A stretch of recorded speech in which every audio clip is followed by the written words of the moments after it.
As you can tell by the title, in this video I'll be giving the facts on, and my opinions on, how both American political parties have evolved since the year 1865. The Republican and Democratic parties we have today would be completely unrecognizable to observers 150 years ago, although I think what really happened is more nuanced than the typical narrative that both parties instantly switched in 1960. Also, this is part 2, with part 1 having been about our parties before 1865. So you don't have to watch that one, or you could skip ahead 2 minutes if you've already seen it. After the country was founded, those who were pro-writing a more centralized constitution, which happened, became the Federalist Party, led by Alexander Hamilton, which collapsed the end of the first party system in favor of Thomas Jefferson's Democratic Republican, or Republican Party, which was more pro-democratic but also generally more racist. The Democratic Republicans went to the Whig Party and the Democratic parties after Andrew Jackson founded the Democratic Party, which continued to be more pro-expanding the electoral franchise, but also more racist. The Whigs, who liked industrialization and losing elections, split in half by 1850, with anti-slavery Whigs, Know-Nothings, which was an anti-immigrant third party that fell apart soon after, and abolitionist Democrats from the Republican Party, which elected Abraham Lincoln president, and then the Civil War happens. Then Abraham Lincoln gets shot. And now we can move on to what got me interested in the quote-unquote Gilded Age personally was the book The Jungle, which I would definitely recommend. Obviously it's a novel, but historically it's a very interesting account of how cold life was for immigrants in the industrial cities that time, and I found it very gripping. And it was actually based on Upton Sinclair's experience seeing I think he lived in Chicago for like months or something to get a sense of what it was like for writing the book. But anyway, if before the Civil War, as talked about in the last video, was the first wave of industrialization with railroads, although like the Transcontinental Railroad wasn't finished until after the Civil War, and steam power and so on and so forth had begun, the invention of chemical processes and the use of oil ushered in a second industrial revolution, as it's known, which would make the U.S. the richest and most powerful nation on Earth, but also created tremendous inequality and poverty. Starting off the period after the Civil War, Lincoln left behind his vice president, Andrew Johnson, as the president. He is largely remembered today as one of the worst presidents ever, if not the worst. Other Republicans, like the so-called radical Republican faction, favored aggressively reconstructing the South to not only put an end to slavery, but to fully enfranchise its large black population. On top of being a drunk and only avoiding being impeached and removed from office thanks to one bribed vote in the Senate. Johnson was a giant racist who hated Reconstruction. Against his will, Congress would pass the 13th, 14th, and 15th Amendments, which abolished slavery, created the Equal Protection Clause of the Constitution, and birthright citizenship, and guaranteed the right to vote to everyone, which would not be enforced for very long. Um, and while Johnson's immediate successor, Ulysses S. Grant, though notably corrupt, or at least his administration being notably corrupt, was less hostile to civil rights, but his presidency would still usher in the end of Reconstruction, because in 1876, Republican Rutherford B. Hayes was chosen by Congress as the winner over popular vote winner, Democrat Samuel J. Tilden, averting a crisis that threatened to become a second Civil War. However, while the Republicans agreed, so the agreement was that the Republican Party would get the presidency, but then federal troops would be withdrawn from the South and Reconstruction would end. So by the end of the 1890s, every black member of Congress was out, and basically every southern state would remain a one-party state until the 1940s at the earliest. The South, which under Reconstruction had already been allowed to pass the black codes, which criminalized vagrancy, so basically being unemployed at all, then established penal labor, so the punishment for not having a job was forced labor, and curtailed many civil rights. Had Jim Crow laws enacted, this is after Reconstruction ended, those were replaced by Jim Crow laws, which put an end to whatever degree of black political and economic participation had been allowed. Because immediately after Reconstruction, there were actually a number of black members of Congress and senators in the South, something that wouldn't happen again until, like, after World War II. Also, at this time, the Second Industrial Revolution, as mentioned, was really getting started. In 1869, the Transcontinental Railroad was completed, and the settling of the West, and therefore the completion of the genocide of the West's original inhabitants was in full swing. The Republicans would slip from power again in 1884 when Grover Cleveland was elected president, but even he was a conservative gold Democrat. And you might ask, what's a gold Democrat? Well, to get to that, we have to talk about This, by the way, is an excerpt from Book One of Robert Caro's Lyndon B. Johnson biographies, The Path to Power, which, by the way, can you believe he released this book in 1982 and he still hasn't finished the fifth part in the series, and he's currently like 80? That's interesting. Anyway, all throughout the South and the West, a belief had been rising among men who felt themselves trapped by forces beyond their control. A belief that, faced by forces too big for them to fight, they needed help in fighting them. This feeling had been rising, slowly but steadily, since the Civil War. Farmers would sweat and slave over their lands, then sow and plow and pick a crop. And then, when they brought the crop to market, they would find that because of prices in the East, or prices in Europe, or railroad freighting charges, or grain elevator storage charges, their crop wasn't worth what they thought it was worth. They would find often that what they would receive for the old crop wasn't even enough to buy seed for a new one, and that when they tried to borrow money to buy the seed, interest rates were so high they knew even if they began to plant the new crop that it couldn't possibly pay out. If the 1870s and 80s and 90s were a desperate time for farmers, nowhere were times more desperate than in the Texas Hill Country, which is where LBJ was from. To paraphrase the book even more, with this groundswell of support for something actually challenging the ruling party, kind of like how the Republicans in the 1850s wanted to stand up to the Democratic Party's endorsement of the slave power, you might expect the Populists to have then surpassed the Democrats in a similar fashion. But instead, at the 1896 DNC, the boy orator of the plot, like the Plot River in Nebraska. How is it? Yeah, I think it's Plot. Populist Party Congressman William Jennings Bryan stepped up to the stage and proclaimed, "Having behind us the producing masses of this nation and the world, supported by the commercial interests, the laboring interests, and the toilers everywhere, we shall answer their demand for a gold standard by saying to them, you shall not press down the brow of labor this crown of thorns. You shall not crucify mankind on a cross of gold." Unlike him, I'm not a very good orator. Um, that is very exciting rhetoric. And the thing he was talking about was the idea of the adoption of coining silver at a 16 to 1 ratio of gold. The previous Democratic president, Grover Cleveland, had been a supporter of monometallism, or having just gold coinage, but Bryan's supporters succeeded in adopting bimetallism as the official Democratic policy. To quote the Carroll book more, ironically, this development was to mark the doom of the People's Party. The Democrats had stolen the Populist thunder at their own convention. 3 weeks later, the Populists had little choice but to nominate Bryan too, and thus lose their identity as a separate party. And the party with which they had allied themselves lost the election. Note that at that time, most states allowed two parties to nominate the same candidate, so people voting for Bryan on the Democratic ticket and on the Populist ticket would be like added together, which is today banned or not used in most states except New York, where usually the Republican nominee for an office will also be nominated by like the Conservative Party, and the Democratic nominee by the Working Families Party. Although recently, in the New York mayoral election, the Conservative Party actually endorsed someone besides Republican Curtis Lewa. Anyway, the Populist Party's goal was to join the agrarian element of the movement with the labor movement, with the notable exception of Eugene V. Debs, who would later join or co-found the Socialist Party, who actually would later win 6% of the vote from prison in 1912. The Populist Party's appeal never really escaped the West or the South, with Debs being one of their few elected people outside of those areas. At the same time, the labor movement was becoming increasingly prominent, even if denied major national electoral victories, leading us into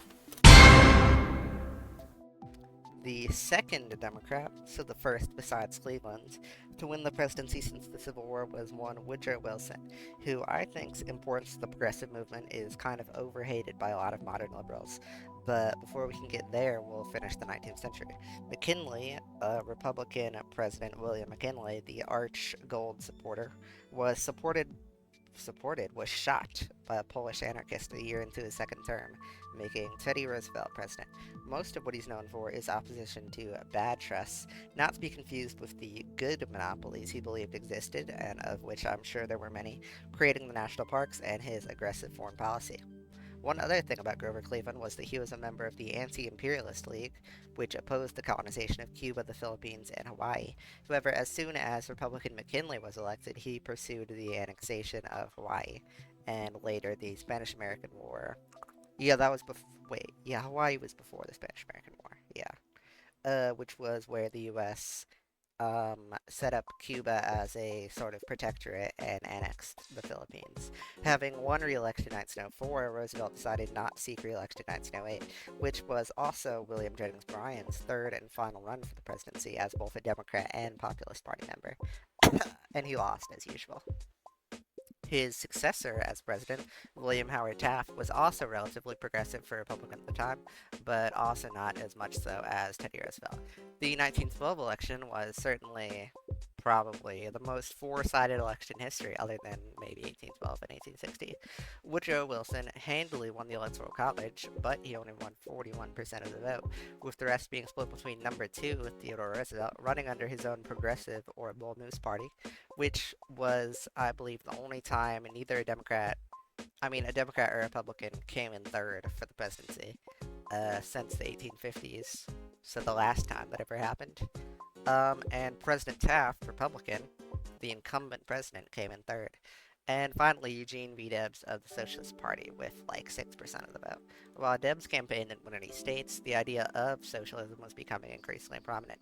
Debs would say during the campaign of Roosevelt, this is a quote, Theodore Roosevelt now alludes to me as Brother Debs.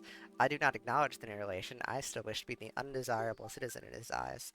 I know he is the enemy of the workers. I know he is now trying to deceive that class to further his own selfish ambition, to get back into the White House and, if possible, remain there for life.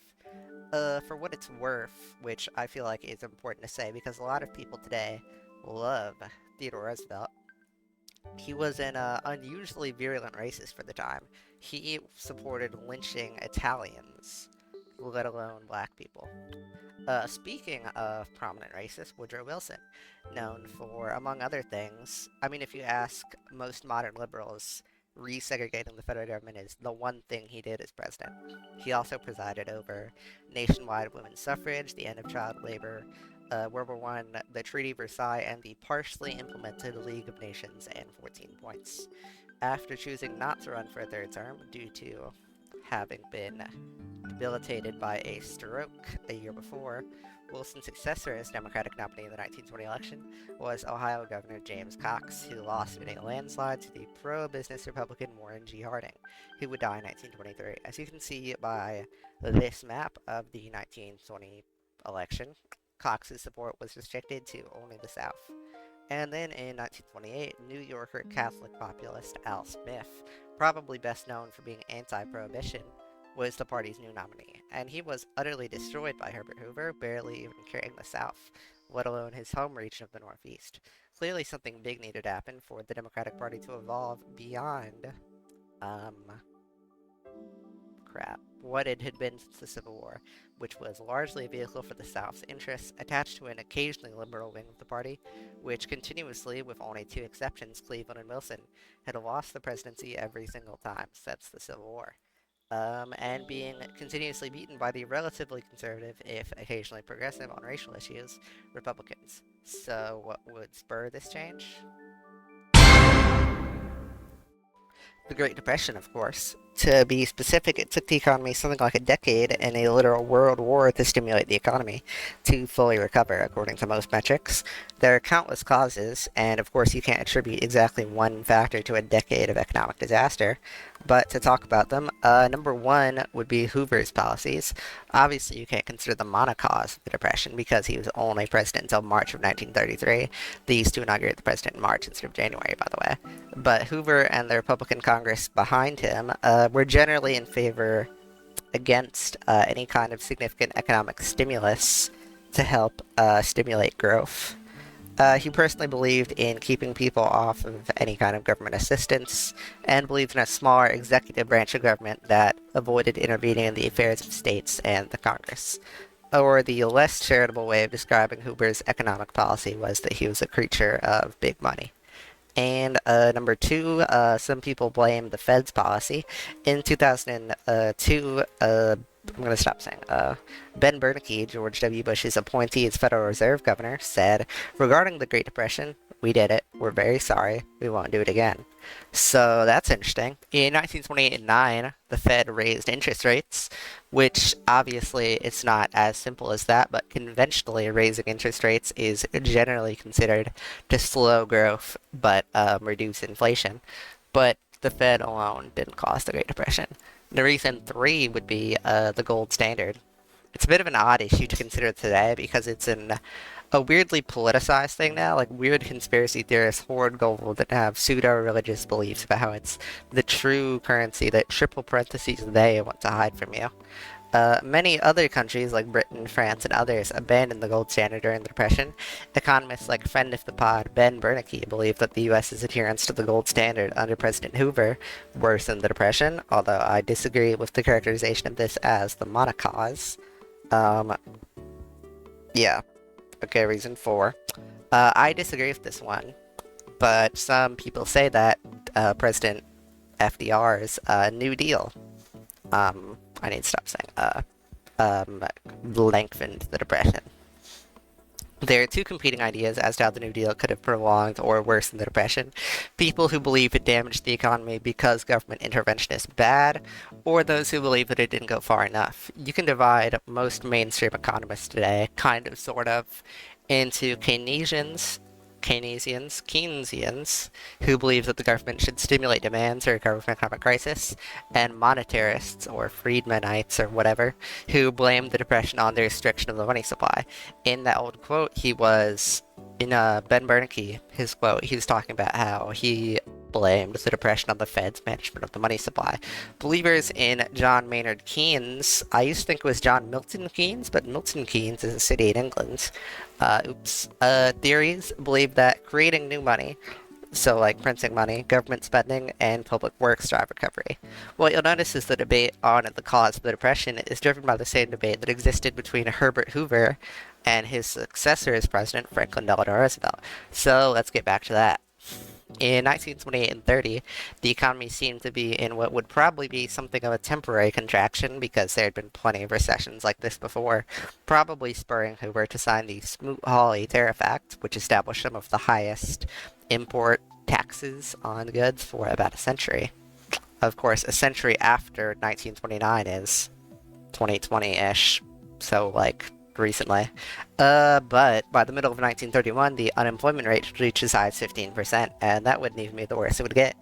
In 1930 and 31, there were huge bank runs, and in 1931 alone, more than 2,300 banks collapsed, and the crisis deepened. Hoover encouraged the establishment of the National Credit Corporation, in which large banks would lend to smaller banks on the brink of failure, which didn't work because larger banks didn't want to do that voluntarily. At the beginning of 1932, the unemployment rate was almost a quarter of the population, and obviously that alone would be enough to ensure that Hoover had zero chance of winning the election.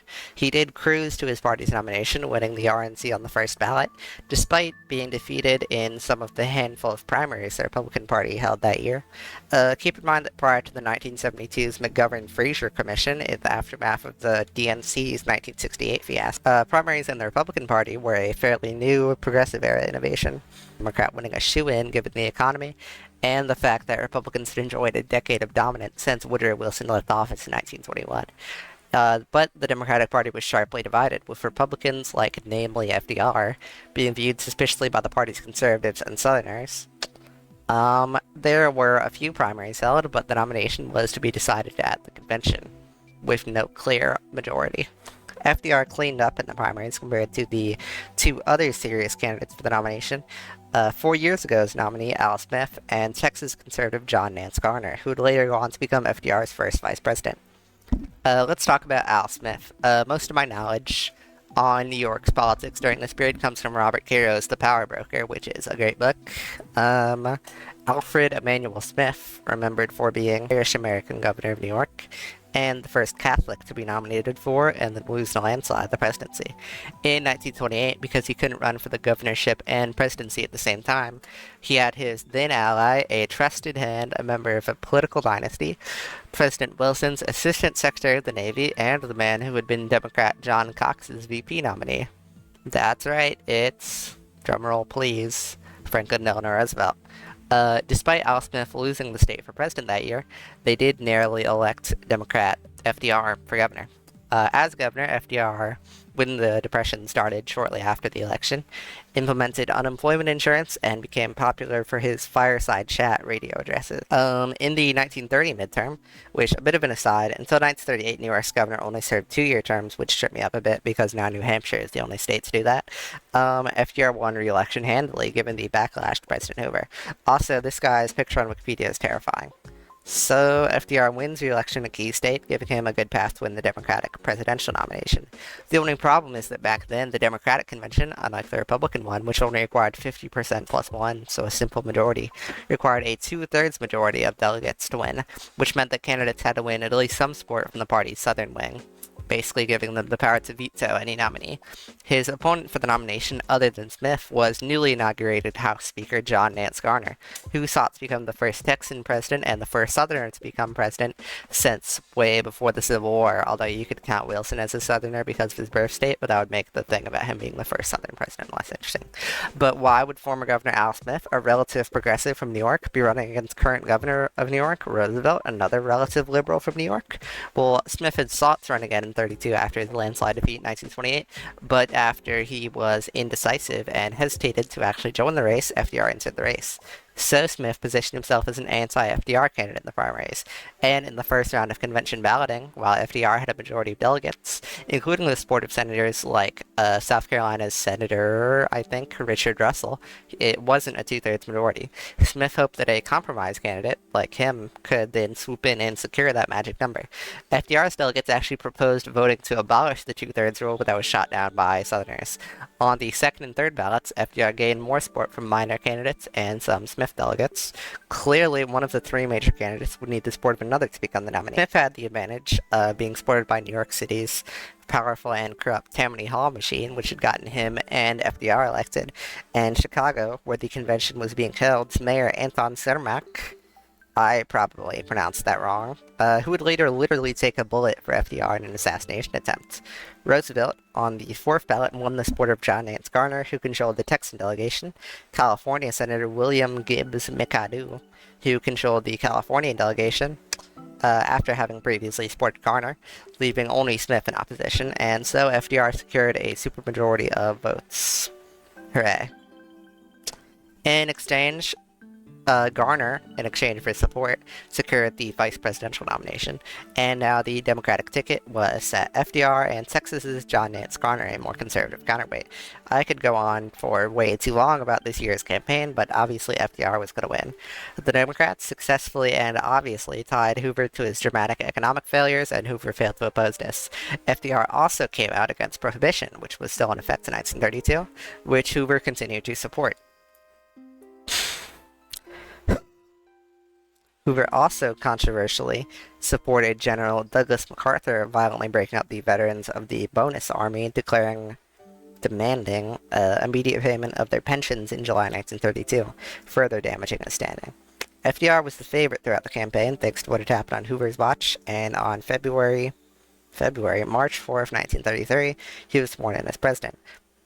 The most well-known feature of FDR's presidency was his leadership of the U.S. through World War II, which he won.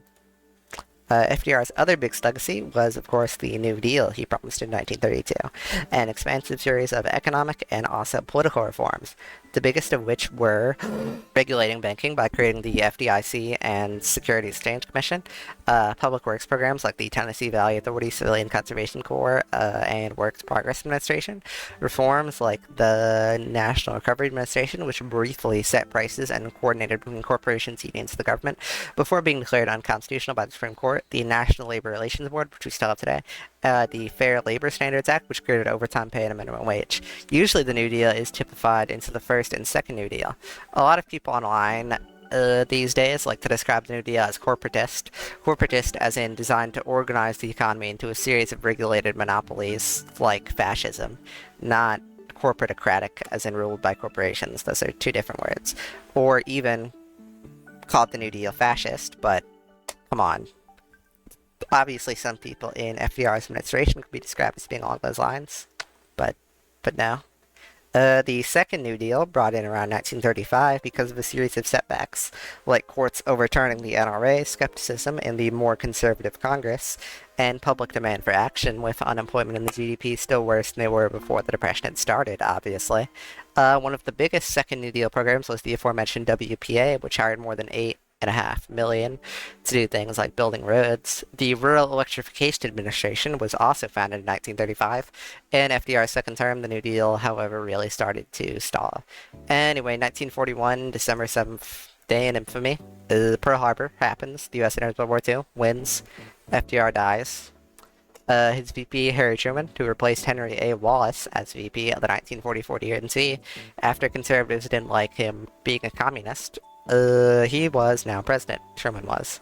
We'll talk more about his presidency in the next section, and he was replaced in 1952 by Republican General Dwight D. Eisenhower, who didn't necessarily dismantle a lot of the New Deal like Republicans wanted him to, which wouldn't really happen until Reagan. Oh, my voice got so tired of that last part. Anyway, the standard telling of the evolution of both political parties after the Civil War goes like this. The Democrats, prior to 1948, or maybe 1960, or maybe even 1932, depending on who you ask, were the party of lost cause, ism, and segregation. FDR moved the party to the left and began winning more black voters and eating away at the Republicans based in the North, to which the Republicans responded by moving right.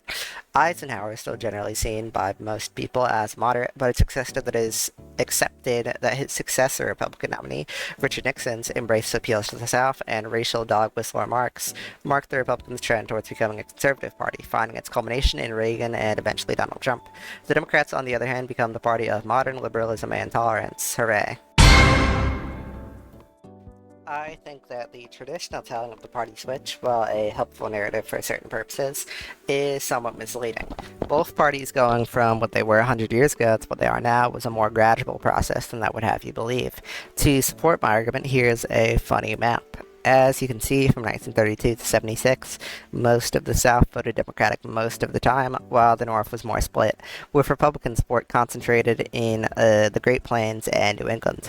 Both parties were, in this period, still extremely internally diverse. The first time the Republicans really started to make ground in the Democratic Solid South, which hadn't voted Republican since Reconstruction, was in 1928, when Catholic Al Smith was a Democrat. In 1932, FDR restored the South's blueness to a kind of ridiculous extent, but the New Deal happened to also benefit black communities to some degree, and black voters, who had been overwhelmingly Republican since the end of the Civil War, started to give Democrats a chance. By Truman's presidency, this trend was really continuing, and after desegregating the military in various parts of the federal government, Southern Democrats were fed up with Truman. At the 1948 DNC, after future Vice President Hubert Humphrey's famous speech about stepping out from the shadow of states' rights into the bright sunshine of human rights, Southern delegates walked out and formed their own States' Rights Democratic, or Dixiecrat Party, which nominated then-Governor of South Carolina Strom Thurmond. Fun-ish, kind of not really, fact. Thurmond was Lindsey Graham's immediate predecessor as senator, leaving office after dying in, drumroll please, 2003. Anyway, Truman beat the relatively liberal Republican Thomas Dewey in an upset, facing splinters of his own party from both former FDR VP Henry Wallace, running as a progressive, and Strom Thurmond as the Southern Democrat. In 1952, Truman declined to run for a second and a half term, and Democrat Adlai Stevenson lost in a medium-sized landslide, only holding on to some of the South. Having previously narrowly selected his nominee after losing the primaries to Tennessee progressive Estes Kefauver, I said that right, who Stevenson chose as his 1956 running mate, losing again, by even more. Eisenhower could basically be all things to everyone and didn't really end a lot of New Deal programs, but he did end the Korean War and also ruin our cities forever. His VP, Richard Nixon, was generally perceived as more conservative and would be the party's nominee in 1960, seeing off a challenge from liberal Republican Nelson Rockefeller, with whom he would agree to maintain an interventionist foreign policy, but also to remain liberal on social issues. The Democratic nominee that year, however, would be young Senator John F. Kennedy, something of a liberal. 1960 is always remembered as a turning point in the typical narrative of the party switch. That time around, instead of running a third candidate, Southern Democrats in Mississippi and some in Alabama supported unpledged electors who instead voted for Dixiecrat Senator from Virginia, Harry Flood Byrd. What a weird middle name. JFK won the Electoral College over Richard Nixon and kind of sort of officially the popular vote. See this video in the description, and would, alongside his vice president, Texan Senate Majority Leader Lyndon B. Johnson, be chosen as a compromise to the conservative South, execute all of his amazing liberal promises: a Civil Rights Act, two Civil Rights Act, communism. Oops. So LBJ was the president now. I'm sure many Southerners in government considered it a given that he would be much more friendly to their interests than JFK would have been, just for being Texan. Instead, he threw himself into advocating for the Great Society, which comprised of social programs like Medicare and Medicaid, the Civil Rights Act of 1964, the Voting Rights Act, the Fair Housing Act, the Economic Opportunity Act. This guy was absolutely full of acts. With the Democrats throwing themselves at liberal priorities like this, anyone could foresee the rise of a... I got a drink this time, so my voice doesn't sound terrible.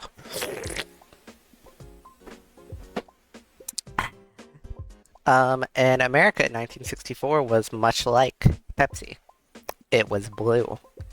But in 1964, the Republican nomination was wide open, with Richard Nixon declaring his retirement from politics after losing California's governorship in 1962, with, by the way, the next Republican to win there being a certain Ronald Reagan in 1966.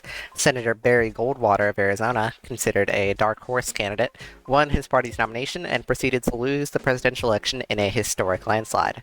The media declared that the Republican Party was dead, and we were in a center-left consensus forever. To quote from Rick Perlstein's book, Before the Storm, Barry Goldwater and the Unmaking of the American Consensus, which was something of an inspiration for this video, it is hard to grasp now just how profoundly the tectonic plates of American politics have shifted between 1964 and today. Think of a senator winning the Democratic nomination in the year 2000, whose positions included halving the military budget, socializing the medical system, regulating the communications and electrical industries, establishing a guaranteed minimum income for all Americans, equalizing funding for all schools regardless of property valuations, and who promised to fire Alan Greenspan, counseled withdrawal from the World Trade Organization. Remember when tariffs were a lefty thing? And for a good measure spoke warmly of adolescent sexual experimentation. He would lose in a landslide. He would be relegated to the ash heap of history. But if the precedent of 1964 were repeated, 2 years later the country would begin electing dozens of men and women just like him. And not many decades later, Republicans would have to proclaim softer versions of these positions just to get taken seriously for their party's nomination. The analogy wouldn't be exaggerating what has happened since 1964 too much. It might even be underplaying it. When commentators want to remark on today's sweeping embrace of market thinking, the retreat of the regulatory state, and America's military role as the indispensable nation, a shorthand rolls off their tongue. There is no alternative. But such things have been said before. The Republican Party of 1960 was one staunchly divided into a liberal, strongly liberal, and a staunchly conservative faction, not unlike how the Democrats were, but not long after Goldwater's campaign, which not only won in, but won deeply and exclusively in the Deep South. Southern Democrats would be in the process of jumping ship, and in 1968, Richard Nixon, who was nowhere near as extreme as Goldwater, but still conservative, who engaged in race baiting and began selectively dismembering elements of the New Deal and Great Society, generally under the brand of replacing welfare with workfare, something we'll be hearing about from Democrats later, and who won 49 out of 50 states in his re-election bid in 1972, after having already beaten LBJ's successor Hubert Humphrey in a kind of landslide in 1968. So it's settled. By 1972, the party switch was complete. Obviously, George McGovern's ultra-liberal acid, amnesty, and abortion, as Nixon put it, Democratic Party, and Nixon's Republican Party were two completely different beasts. Anyway, in 1976, Georgia Democrat Jimmy Carter, running on being a good Christian man to bring us together after Watergate, wins every Confederate state except Virginia. Sure, who cares? In 1980, as Perlstein implied, Ronald Reagan, i.e. smoother-talking Ronald Reagan, wins the Republican nomination and then the presidency, talking about, and these are quotes, strapping young bucks buying T-bone steaks on food stamps and welfare queens, lines he said while kicking off his 1980 campaign at the site of the 1964 KKK murders of 3 civil rights workers to talk about civil rights. So by now, the party switch has happened. Just look how much the Goldwater and Reagan campaigns changed the Republicans' base, and the successes of the Southern strategy by 1980. If you ignore basically everything that was happening down ballot, where in both liberal and conservative states, Republicans and Democrats were still winning. But in 1984, however, Democrats nominated a very traditional and northern liberal, Walter Mondale, who lost in a landslide to Reagan, losing every state except Minnesota. And with such a defeat, the Democratic Party obviously sought to reinvent itself, especially considering it was like a repeat of what happened with McGovern. Isn't it kind of funny that after they lose in a landslide, Republicans end up doing the same thing, but 15 years later, but the Democrats have to reinvent everything? Anyway, I kind of want to do a whole video about the definition of the word neoliberalism, because it's basically lost all meaning at this point. Specifically, the original meaning of neoliberalism was a third way between traditional social democracy, which Lyndon B. Johnson's Democratic Party was often compared to, and conservatism, and the third way was supported by the formed in 1985 after Walter Mondale lost almost every state to Reagan, Democratic Leadership Council, which sought to finally win elections by electing someone with, dear God, anything but principles. Neoliberalism is also used to describe the supply-side economic consensus adopted by both political parties and other parties across the world from Reagan onward, wavering to some extent under Obama and crashing down when Bernie Sanders was almost nominated by the Democrats, and Trump decided that good economic policy is different than usual Republican policy. We'll leave it at that. Wikipedia describes the third way as, quote, a reconceptualization of social democracy. It supports work, fair and citizen welfare, work training programs, educational opportunities, and other government programs that, quote, give citizens a hand up instead of a hand out. The third way seeks a compromise between a less interventionist economic system, as supported by neoliberals, and a European Keynesian social democratic spending policy, supported by social democrats and progressives. In 1988, with Reagan term limited and his VP George Bush Sr. the clear Republican to beat, the initial frontrunner was DLC candidate Gary Hart, who ended up dropping out after the reveal of extramarital affairs of his. So the nominee would be Michael Dukakis, who is the oldest surviving presidential nominee at 92, and someone who unfortunately had at least a few principles, so he lost 1988 to Bush. Fast forward to the end of Bush's first term, and the Gulf War has given him the highest approval rating any president would have until his son. And so prominent Democrats like Mario Cuomo, Jesse Jackson, etc. decide not to run. But Arkansas Governor Bill Clinton, the party's slimiest creature yet, did run and win the nomination. The 1992 election also saw Ross Perot, who would win almost 20% of the vote, then 8.4% in 1996, and then he and his movement immediately disappeared forever. I guess you could argue he kind of forecasted Trump happening, especially given he almost ran as a Reform Party candidate in 2000. But Perot was less of a right-wing populist and more of a, center populist. He was pro-choice, but also pro-lowering the deficit, pro-computer stuff, and pro-tariffs.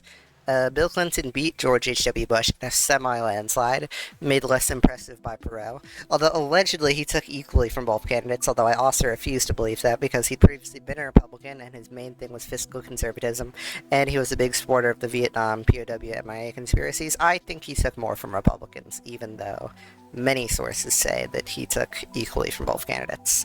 So, two Bill Clinton terms: Violent Crime and Law Enforcement Act, Personal Opportunity and Work Reconciliation Act of 1996, NAFTA. Then, in 2000, Clinton's VP Al Gore defeated New Jersey Senator and NBA Hall of Famer Bill Bradley in the Democratic primaries for the Democratic nomination, and defeated George W. Bush in the general election. Unfortunately, in the middle of a recount in Florida, the Supreme Court ruled on party lines to award the state's state electoral votes to George W. Bush, George Bush Jr., if you will, electing him president with 47.9% of the vote. Noted for tax cuts, 9/11 happening, invading Afghanistan and Iraq, he narrowly beat pro-Iraq boring Democrat John Kerry in 2004, and then lost all of his popularity by the end of his presidency due to the war and the Great Recession. So, in the Democratic primary, freshman Senator Barack Hussein Obama II defeats Senator Hillary Rodham Clinton, getting elected the first president of acknowledged partial African ancestry. Hooray. Obama introduced the Affordable Care Act, promising to introduce either universal health care or a public option, which the Senate watered down what we have today. He bailed out the banks after the recession, left Iraq, and killed Osama bin Laden. Hooray. Problem was a lack of leadership, and so ultimately you didn't blame Little John or Meatloaf. You fired Gary Busey. And these are the kind of decisions that would keep me up at night. Well handled, sir. Well handled. Well handled, sir. I continue to believe Mr. Trump will not be president. I continue to believe Mr. Trump will not be president. I continue to believe Mr. Trump will not be president. I continue to believe Mr. Trump will not be president.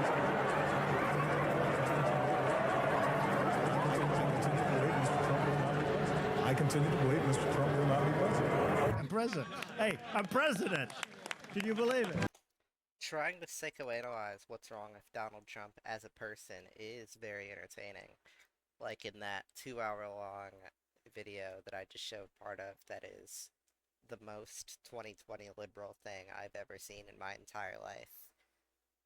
But you already know what Trump's deal is. They're bringing drugs, they're bringing crime, and some, I assume, are very fine people, build the wall, Muslim ban, etc. And then second term Trump is about, like, shooting protesters and invading countries without congressional approval and 200% tariffs on everything. It's a little bit difficult to maintain a historic detachedness about the current president. But the 2016 election was very interesting, with the Democrats very nearly nominating the first socialist major party nominee since 1876's liberal Republican nominee Horace Greeley. But long story short, instead Hillary Clinton, who everyone loves, won the Democratic nomination and then won the election with 48.2% of the vote. Unfortunately, because of electoral college reasons, and Clinton spending the entire campaign pretending that Wisconsin didn't exist. I'm just chilling in Cedar Rapids. But at least not Michigan. And generally taking for granted that everyone loves Obama, so they'll love me. So we get Trump term 1, COVID happens, everyone hates him, 2020 Democratic primaries, Liz Warren and Bernie Sanders both refuse to drop out. We get Joe Biden, our second president to come out of the Democratic Leadership Council, and the best one yet, who dedicated his presidency to noble crusades like helping Israel do a genocide and extending Trump's tax cuts. I mean, Build Back Better was good, and he never really had a congressional majority, so, you know. Why don't you take a crack at it, smart guy? And for the crime of being 100 years old and presiding over 3.5% inflation, everyone hated him. Kamala Harris replaced him as nominee, lost by 0.5% of the vote, which was interpreted by Trump, Elon Musk, and friends as a mandate to start killing people. So I think we can learn a lot from the history of both political parties. Specifically, I think the usual narrative of how the parties switched is not entirely accurate, but not wrong either. What does this tell us about politics today? I think the Republican Party has always been more of the business-oriented party forever. And the Democrats are the real racists.